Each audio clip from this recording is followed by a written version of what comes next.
감사합니다. 사랑합니다. 축복합니다.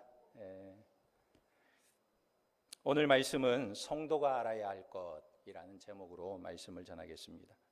어떤 분이 목사님, 저는 교회 다닌 지 3년이 넘었는데 뭐가 뭔지 잘 모르겠어요. 이런 말을 했어요. 그러자 목사님이 되물었습니다. 성도님은 교회 나온 지 3년이나 되었는데 성경은 몇 번이나 읽어보셨습니까? 날마다 기도는 하십니까? 교회 예배나 각종 모임에는 잘 참석하셨나요? 그랬더니 이분이 우물쭈물하면서 바빠서요. 마음은 있는데 바빠서요. 쉽지가 않네요. 이렇게 대답하면서 당황스러워 했습니다. 여러분, 우리가 뭘 좀 아는 성도가 되는 것은 그냥 교회 다니기만 해서 절대로 불가능한 일입니다. 왜냐하면 성도가 된다는 것은 알아가고 자라가는 삶인데 이것이 없으면 신앙이 오래될수록 좋아진다기보다는 상투적이고 습관적인 신앙인이 될 위험성이 커지는 것입니다. 그래서 교회 다닌 지 3년이 되어서 이런 질문을 하게 되는 것입니다. 그런데 30년이 되었는데도 이런 질문조차도 안 한다면 이것은 자기 신앙을 착각하는 거예요. 내가 신앙이 마치 좋은 것처럼 착각하는 것입니다. 상한감정의 치유라는 책에 보면 아주 재밌는 이야기가 나옵니다. 어떤 사람이 비행기를 탔는데, 여러분 비행기 타면 기대되는 게 한 가지 있죠. 기내식이 나오잖아요. 비행기 타면 밥이 나와요. 그게 기대가 되는 것입니다. 그런데 이분도 비행기를 타고 이제 기내식을 받았는데 음식 뚜껑을 딱 열자마자 깜짝 놀란 거예요. 죽은 바퀴벌레 한 마리 큰 게 나온 것입니다. 그래서 너무 놀라서 뚜껑을 탁 덮어버리고 먹지 않았습니다. 그리고는 집에 돌아와서 항공사 사장에게 편지를 썼어요. 그랬더니 놀랍게도 편지를 쓰고 얼마 있지 않아서 즉시 답장이 온 것입니다. 그런데 이런 내용이었습니다. 대단히 미안합니다. 그 비행기는 완전히 소독했습니다. 그리고 그날 당신에게 음식을 날랐던 스튜어디스는 해고했습니다. 아마 그 비행기도 운행 정지될 가능성도 있습니다.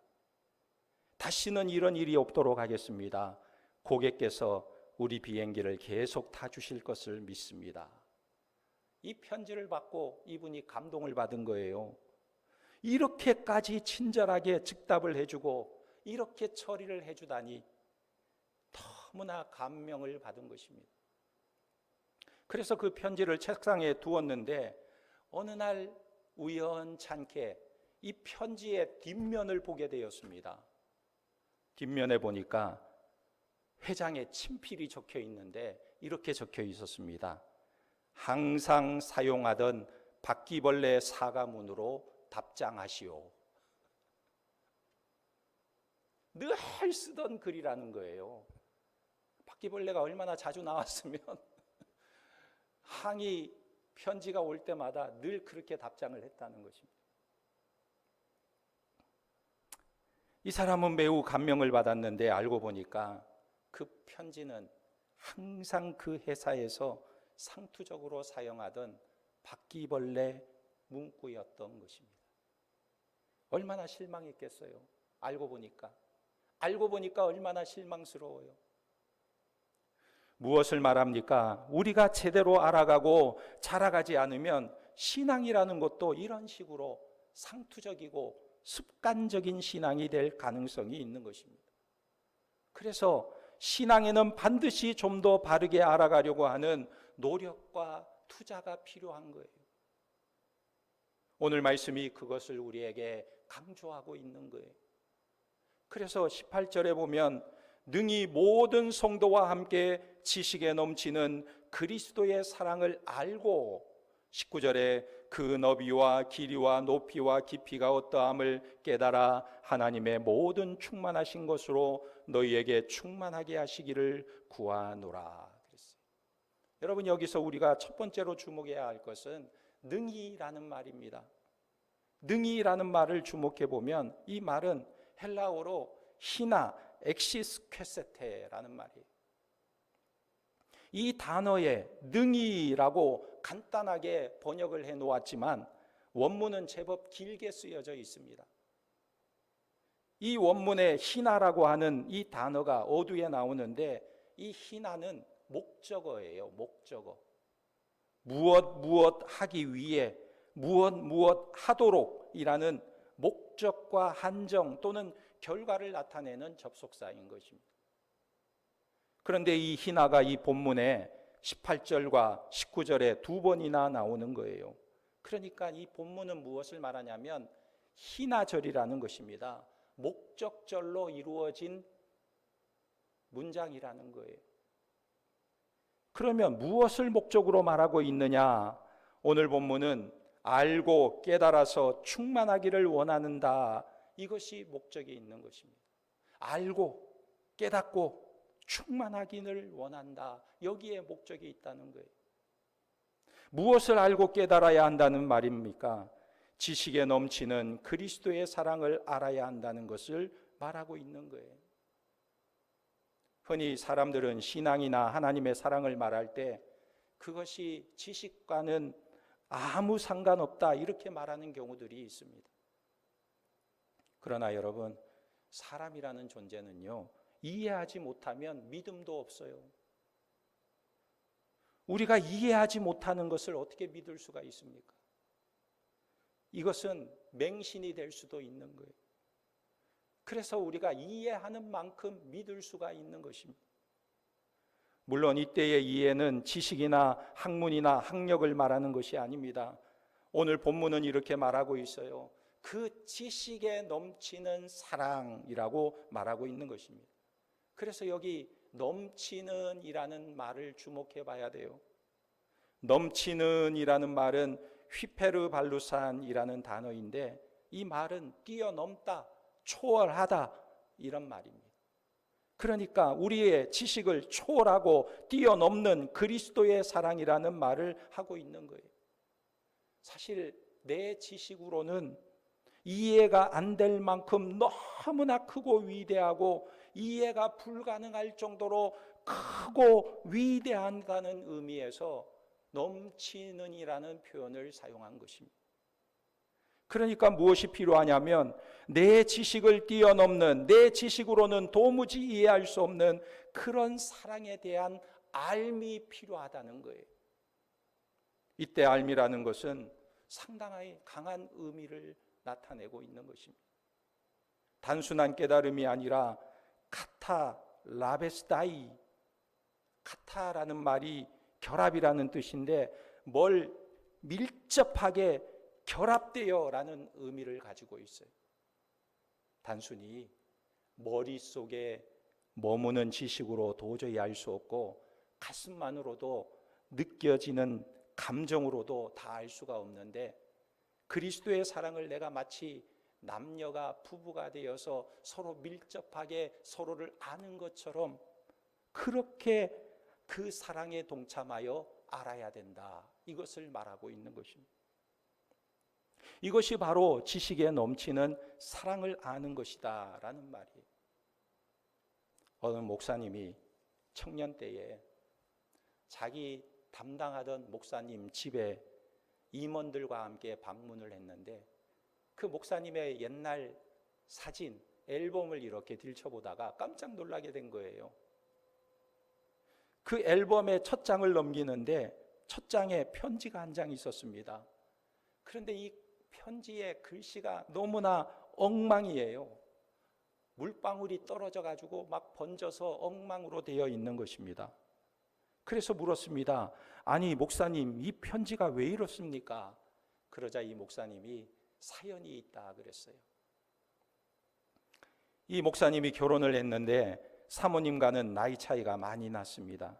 그런데 오랫동안 아이가 없었어요.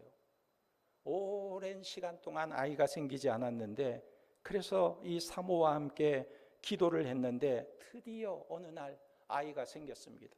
얼마나 기뻤는지 태동이 느껴지고 그래서 이 아이의 이름도 지어주고 너무나 하나님께 감사하고 기뻐했는데, 그런데 어느 날 갑자기 배가 너무 아파서 병원에 갔어요. 그랬더니 병원에서 당장 수술하지 않으면 큰일 난다고 해서 전신 마취를 하고 수술을 해야 된다는 거예요. 그런데 한 가지 중요한 것은 전신 마취를 하게 되면 아이는 포기해야 된다. 아이는 포기해야 된다. 그래서 이 사모님은 그럴 수가 없었습니다. 내 뱃속에서 이 아이의 태동을 느끼는데 어떻게 이 아이를 죽일 수 있습니까? 어떻게 이 아이의 포기각서를 쓸 수 있습니까? 그렇게 할 수 없다고 다른 병원을 찾아갔습니다. 그랬더니 그 병원에서도 똑같은 이야기를 하는 것입니다. 그러나 이 사모님은 도저히 아이를 죽일 수가 없었어요. 그래서 하나님께 기도합니다. 하나님, 우리 아이 제발 살려주세요. 그래서 결국은 금식하고 기도하고는 결심을 하게 되었는데, 무엇을 결심했냐면 마취 않고 수술하기로. 그래서 잘 아는 친구 의사에게 찾아가서 부탁을 합니다. 방법이 없다면, 아이를 살릴 방법이 없다면 전신 마취를 하지 않고 수술하게 해달라고 애원을 한 거예요. 의사는 도저히 할 수 없다고 했습니다. 너무나 끔찍하고 잔인한 일이어서 도무지 할 수 없다고 말한 거예요. 그러나 결국은 그 청이 받아들여졌습니다.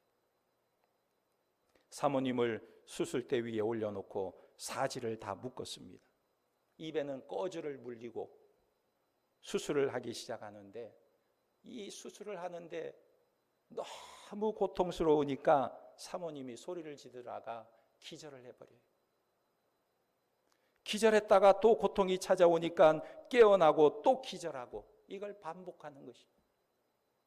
그러는 동안에 목사님이 밖에서 기다리면서 그 비명소리를 듣습니다. 그리고는 눈물의 편지를 쓰는 거예요. 그림을 보면요, 저렇게 썼어요. 사랑하는 우리 아들 영빈아, 너의 생명이 이 땅에 태어나기 위해서 이 엄마가 얼마나 큰 고통을 당했는지 알고 있니?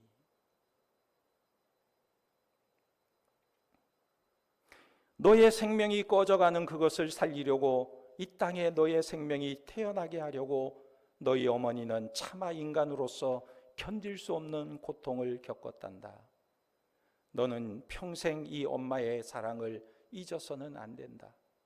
그런데 사랑하는 아들아, 너의 육신이 이 땅에 잠깐 태어나는 것, 그것을 위해서 우리는 이 고통을 겪었지만, 너의 생명을 멸망의 자리에서 영생의 존재로 다시 태어나게 하시려고 예수님은 하나님의 본체이신 거룩하신 분이 생명을 주고 죽임을 당하셨단다. 너의 일생 동안 이런 큰 사랑을 다시는 바를 길이 없을 텐데, 이 사랑을 잊지 말고 이 사랑에 보답하는 삶을 살거라. 이런 내용이었습니다. 바로 이것입니다. 우리는 이 세상에서는 다 알 수 없을 정도로 크고 놀라운 하나님 아버지와 주 예수 그리스도의 구원의 사랑이 지금 나에게 주어지고 있다는 그것을 우리가 알아야 한다는 거예요. 그러니까 그 사랑을 내가 다 알 수 없는데, 다 알 수 없는 그것이 나에게 주어지고 있음을 아는 것은 내가 해야 한다는 것입니다. 이것이 바로 신자라는 거예요. 그럼 도대체 그 사랑이 무엇이기에 그것을 알아야 한다고 오늘 본문은 말하고 있습니까? 19절에 보면요, 그 너비와 길이와 높이와 깊이가 어떠함을 깨달아 하나님의 모든 충만하신 것으로 너희에게 충만하게 하시기를 구하노라 그랬어요. 이 사랑의 첫 번째는 온 인류를 다 포함하고도 넘칠 정도로 넓은 사랑이라고 표현하고 있는 거예요.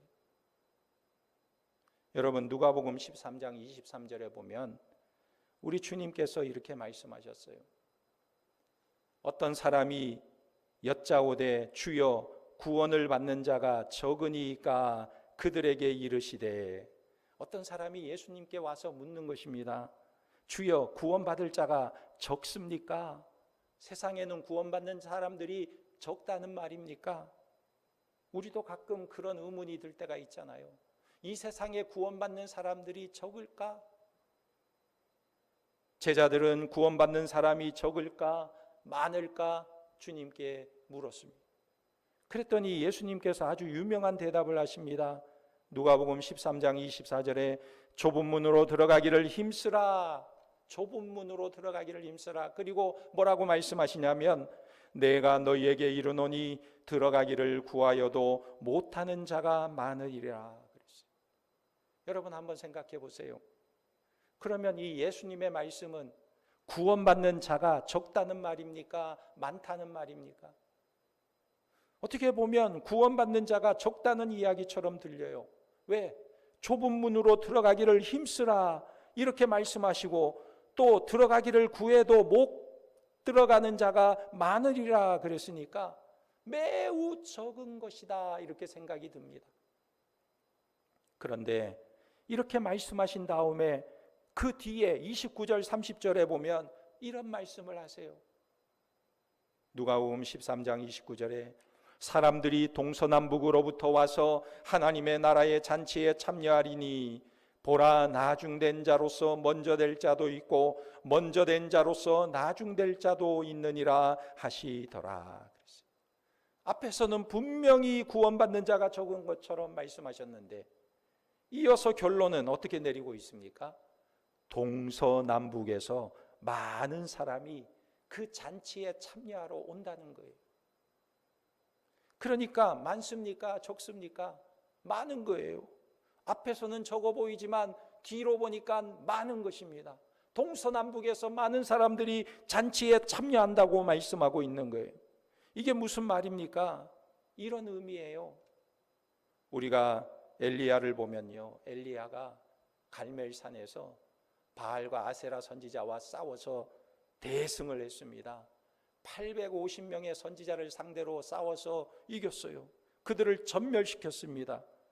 그러나 그 악한 왕후 이세벨의 협박을 받고 그만 광야로 도망을 치게 됩니다. 그리고는 로뎀나무의 아래서 기진하였던 엘리야는 천사의 도움으로 기력을 회복한 후에 호렙산에서 세미한 하나님의 음성을 듣게 됩니다. 그가 하나님께 호소하는 거예요.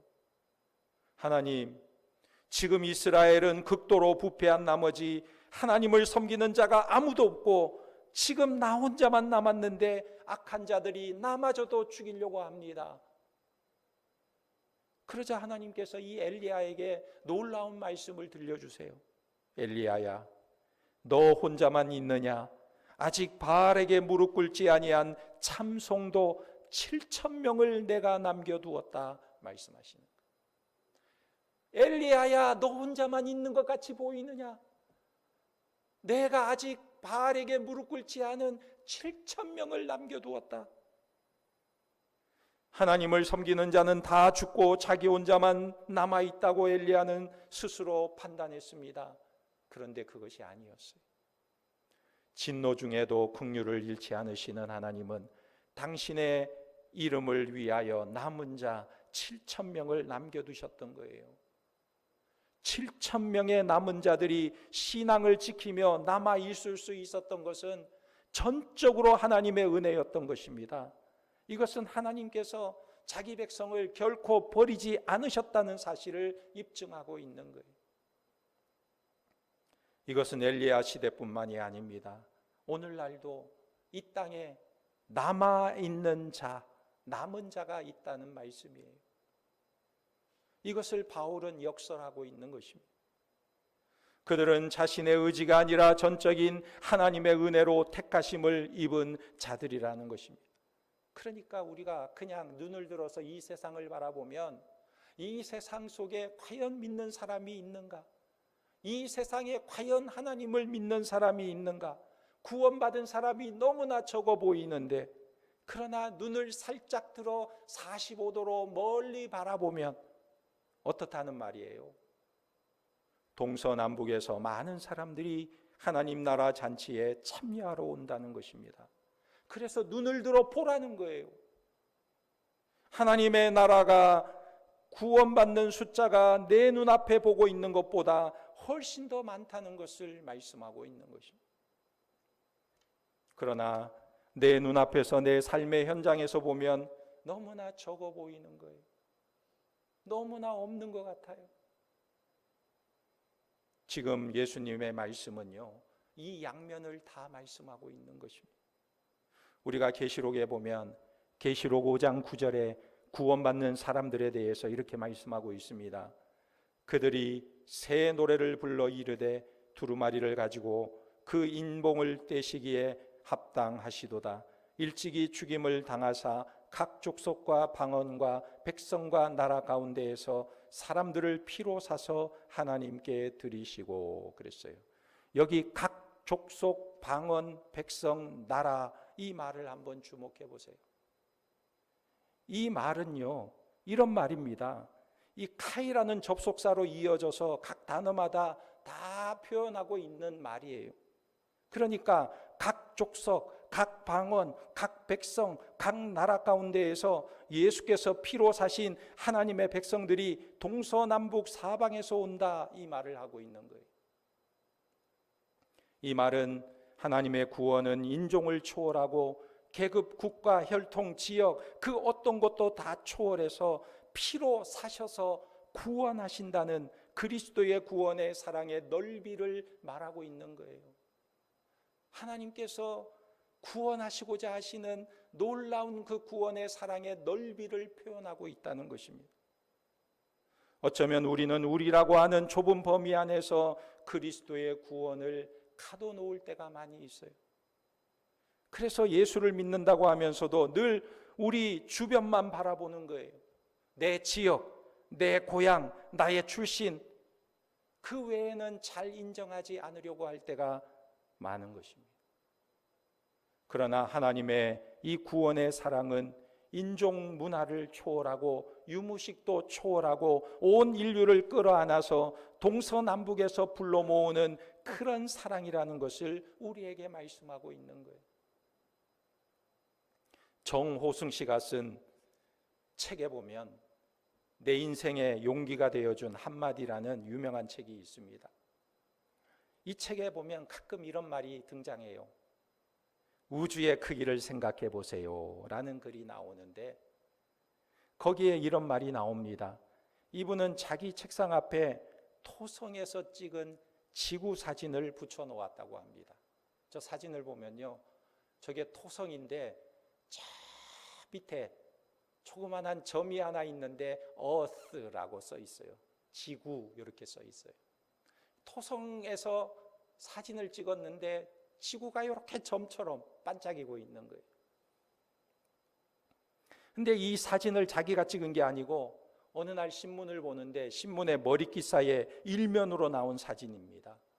이 토성에는 고리가 7개가 있는데 이 고리를 우주선이 사진을 찍었는데 그 고리를 찍는 중에 우연히 뭐가 찍혔냐면 지구가 찍힌 거예요. 지구가. 그런데 이 지구가 찍혔는데 이 지구를 정호승 씨가 이렇게 말했습니다. 마치 볼펜 똥을 꼭 찍어 놓은 것 같은 지구. 그랬어요. 볼펜 쓰다 보면 볼펜 잉크가 이렇게 묻어 나오잖아요. 꼭 그것 같다는 거예요. 지구가 너무 작다는 것입니다. 그래서 이 신문을 스크랩 해가지고 자기 책상에다가 붙여놓은 것입니다. 그런데 이 정호승 씨가 이 사진을 처음 봤을 때 가슴이 순간 쿵 하고 멈추는 듯한 느낌을 가졌대요.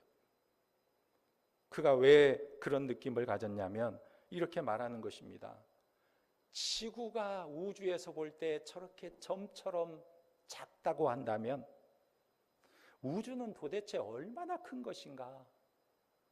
상상도 할 수 없을 정도로 넓고 넓은 그 우주의 수많은 별들 중에 지구라는 것은 그저 점, 볼펜에 잉크 똥 정도밖에 안 된다는 거예요.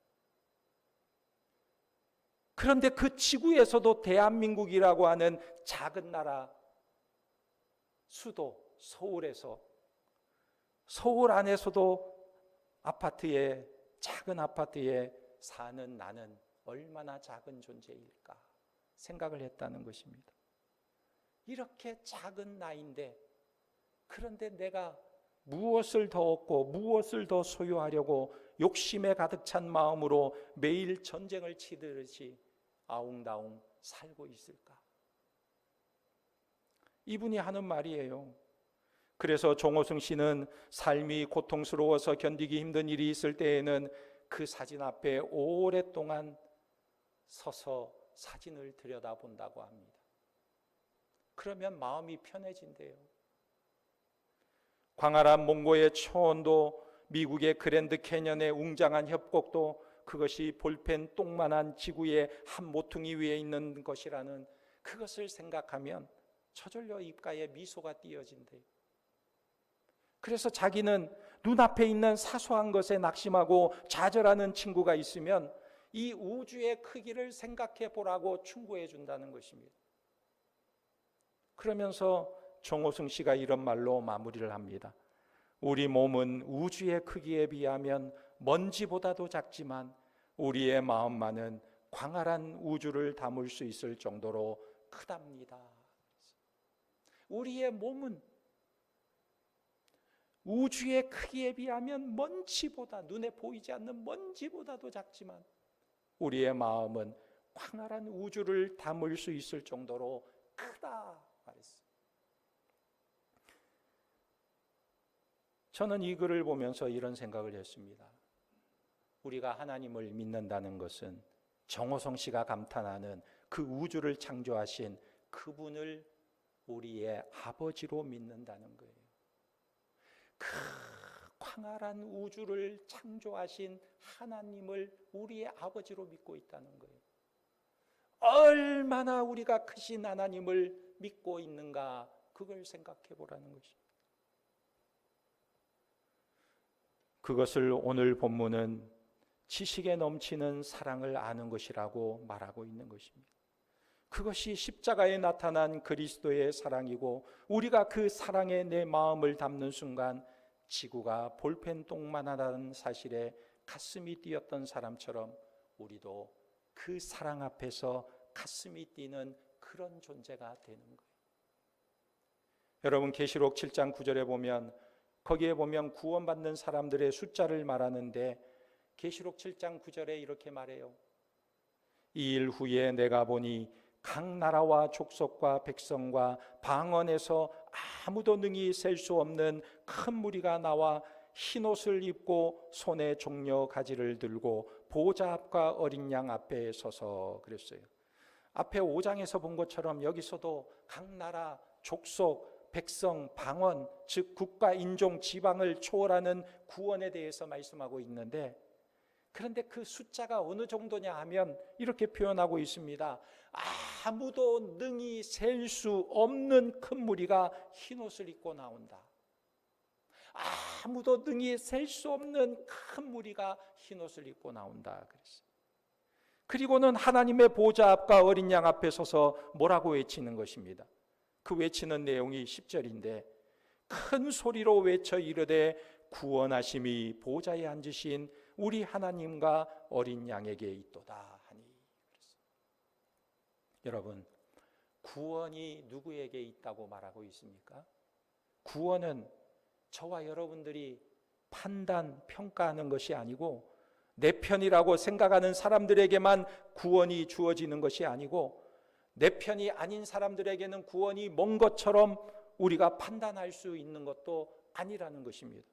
구원은 하나님과 어린 양에게 있다 말씀하고 있습니다. 온 인류를 창조하신 하나님, 그분 어린 양은 온 인류의 죄악을 짊어지고 십자가에서 못 박히신 분이십니다. 그 하나님과 어린 양에게는 구원의 차별이 없어요. 이것이 바로 그 사랑의 넓이라는 것입니다. 여러분, 예수 그리스도의 구원의 사랑의 넓이가 얼마나 넓은지 나 같은 자까지 그 사랑의 혜택을 주셨다는 것에 여러분들은 감사하고 계십니까? 오늘날 그리스도인의 숫자는 적어 보이는 시대를 살아가고 있습니다. 특히 예수 믿어도 예수 믿는 사람다운 모습을 보기가 참 어려운 시대를 살아가고 있는 것입니다. 그래서 낙심하기도 해요. 그런데 하나님의 구원의 사랑의 넓이를 생각하면 내 눈앞에서는 10%, 20%, 30%밖에 되지 않아 보인다 할지라도 눈을 들어 동서남북 사방에서 하나님의 백성들은 지금도 일어나고 있음을 믿으시기 바랍니다. 그 가운데 우리가 부름받아서 지금 이 자리에 있다는 사실을 믿고 감사하는 저와 여러분들이 되시기를 예수님의 이름으로 축원합니다. 아멘.